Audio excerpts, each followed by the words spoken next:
Today we're going to be looking at Diogenes. Diogenes the Cynic, as some people called him. He is the most famous of the Cynics, and the Cynics were a school or a branch of philosophy that served as the precursor for Stoicism. Diogenes was a very strange fellow by our standards, and also by ancient standards, for a number of reasons. He lived in a barrel. Yes, a empty barrel, like the kind of barrel that you would put beer or water in. And he shunned any form of luxury.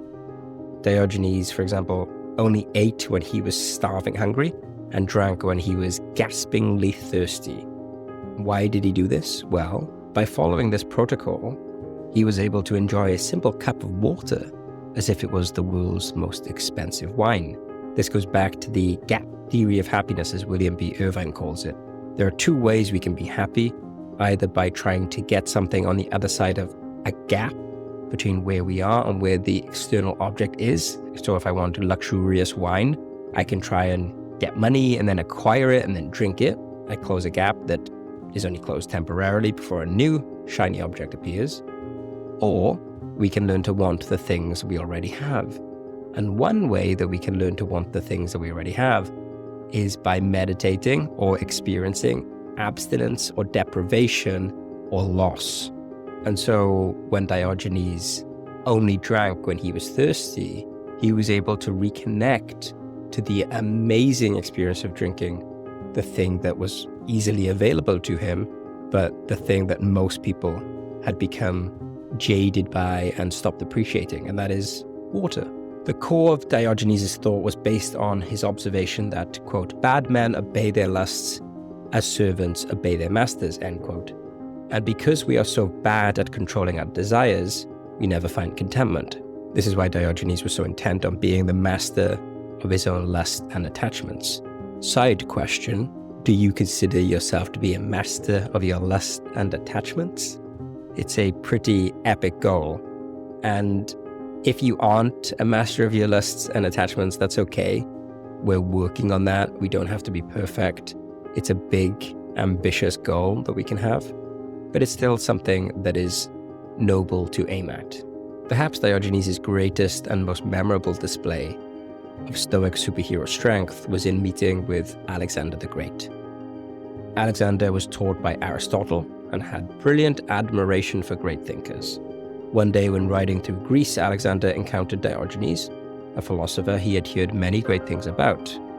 The legend states that upon meeting Diogenes, Alexander asked the philosopher if there was anything he could give him, a gift.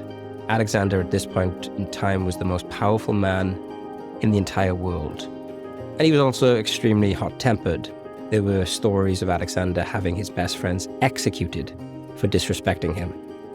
So when he offered Diogenes a gift, nobody would have expected the words that came out of this strange philosopher's mouth. Yes, said Diogenes, stand a little out of my sun.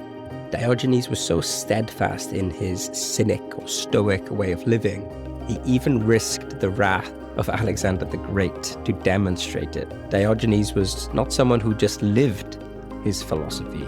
He was continuously on the lookout for opportunities to teach it, and his meeting with Alexander presented one, and it's one that we can continue to learn from now, thousands of years later. And it actually worked. Alexander was so taken aback by this reply, and was in so much admiration for the courage and the wit of Diogenes, he said to his followers, laughing, "But truly, if I were not Alexander, I would be Diogenes." On a personal level, the thing that inspires me most about Diogenes is his reply to a student who asked him, "What is the point of philosophy?" And Diogenes said, "To be prepared for every fortune." And this is something that I try to practice with each day. And when Diogenes is saying to be prepared for every fortune, he's not saying to try and predict the billion different things that might happen and to be ready to counter those things like a chess grandmaster at life.